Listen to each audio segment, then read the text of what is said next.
Hi there, my name's Rochelle Green, and I am a photography instructor and program coordinator at Iowa Central Community College. This morning I'm going to create an advertisement for an upcoming training that I will be presenting at with a colleague of mine. We're going to be using Adobe Photoshop, and I thought I'd start off by showing you the final design. We are going to create a training based around Adobe Spark, so let me go ahead and start with a new document. So the first thing I'm going to do is once Photoshop is opened, I'm going to create File New, and this is going to be a poster 11 by 17 in size. So I'm going to title this Adobe Spark, and I'm going to have the width 11, the height 17, the resolution at 300 because we will be printing these, and I will hit OK. The first thing I want to do is I want to click this and drag it to a new window because I kind of want to see these side by side. So here's my new document. I want to have a background image here, so I'm going to go ahead and open an image that I have on my desktop that one of my students took for another project. So here's the image. I'm going to click open, and the image has opened in Photoshop. So the first thing I need to do is click and drag this image into the poster. So I'm going to use my Move tool, which is in my tool palette here in Photoshop.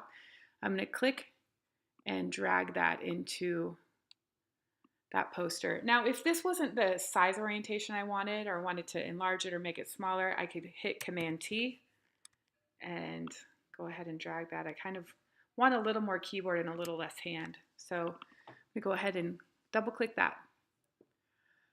At this point, I'm going to flatten, let me hit flatten, merge visible. Okay, so the next step is I would like to create this image in a blue scale or blue tone.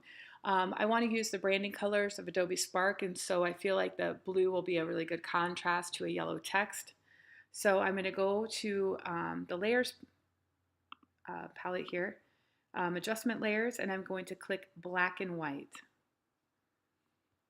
And then I'm just going to go ahead and close that out. Once I hit black and white, the next step is I need to kind of shift the color to blue tone. So I'm going to go back to the adjustment layers here, and I'm going to click color balance. And once that that menu bar comes up, I'm going to go ahead and drag the slider of the blue to the far right, and I'm going to drag the slider to the cyan to the far, not all the way to the left, but that looks good. So now I have this background kind of how I want it. I'm going to go ahead and flatten that again just so I can easily manipulate the text then when I move over. I know that I'm going to want this background or this bottom part here darker, so I'm going to go ahead and move to the tool palette again here and click on the burn tool. The burn tool will basically burn or make darker some of the areas that I know I'm going to put text over. To make your brush bigger or smaller, you will just hit the bracket key. So I'm going to go ahead and make that a little bigger, and I'm just going to kind of brush over the areas I know I want a slight bit darker. Okay, so the next thing is I'm going to go ahead and create the title, which is Adobe Spark. So I'm going to create a text box, which is here, and I'm going to click and drag, and I'm going to type in Adobe Spark. So this is going to be placed along the left-hand side in a vertical formation. So in order to do that, I have to move this text box. So I'm going to click Command T, and once I do that, there's arrows that pop up along the outside. I'm going to click that and rotate it. I'm sure there is a very specific way you could do this with rulers and all of that, but I usually just eyeball it. So now I want to make this larger. I'm going to go ahead and click on the Move tool again, Command T, and I'm going to hold the Shift key down. If I do not hold the Shift key down, it does not save the orientation of the actual shape or font or text. So I'm going to hit Undo. Command T, hold the Shift key down, and then it keeps everything aligned. All right, so that's pretty good. I'm going to go ahead and leave that there.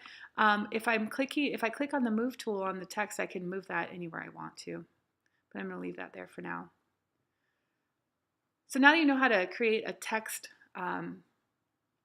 box, I'm going to go ahead and just go back to the original presentation here, and I'm going to click on each one of these layers of the text and click and drag, because once you know how to create a text layer box, there's no need for me to create all of those just for time's sake. So I'm going to go ahead and click on those and drag them over. Oops. Kind of line that up. I actually don't need the Adobe Spark layer because I've already created that. So let's go back here and eliminate that. I'm just going to turn that off. See how I clicked on that eyeball and turned that off. Okay, so I am going to move. Again, I'm going to click on the move tool and I'm going to just move a couple things here. I want to find the Adobe Spark. There it is. I'm going to move that up a little bit. And then all of the rest of these, I think I want to shift over to the left slightly. So again, I'm going to hold I'm going to click on the first layer and then drag all the way up, click on the other layer, and I'm just using my arrow keys to bump that over a little bit, maybe down. Okay, so the last thing I need to do is to import this logo. So you're going to do that the same way you would import the photo into the design. I actually have the Adobe Spark logo saved to my desktop. So I'm going to click on that logo. And again, I need my move tool. I'm going to click and drag. And the orientation right now is a little bit too small for me. So once again, I'm going to click Command T, holding down the Shift key. I'm going to make that a little bit larger, move it to the top corner more. And now I'm noticing that these two layers, getting the picture and creating visual learning journals, I'm going to want those to be bumped up quite a bit. So I'm going to move this one first. Again, I'm just using the move tool and the arrow keys. And then I'm going to find that layer of getting the picture. Here it is. I'm just going to bump that up, or I could go back and just move that. I really like to use the arrow keys for just small adjustments.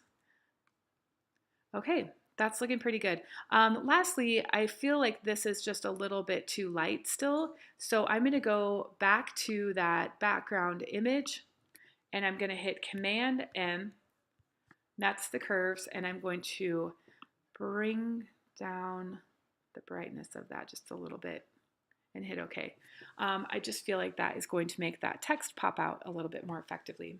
So there you have it. That's the presentation for creating an advertisement for a training. I will go and hit File, Save As, and you'll always want to save everything you do as a PSD in case you need to go back and change and adjust. So I'm going to go ahead and save that to my desktop, click Save, and OK, and we're done.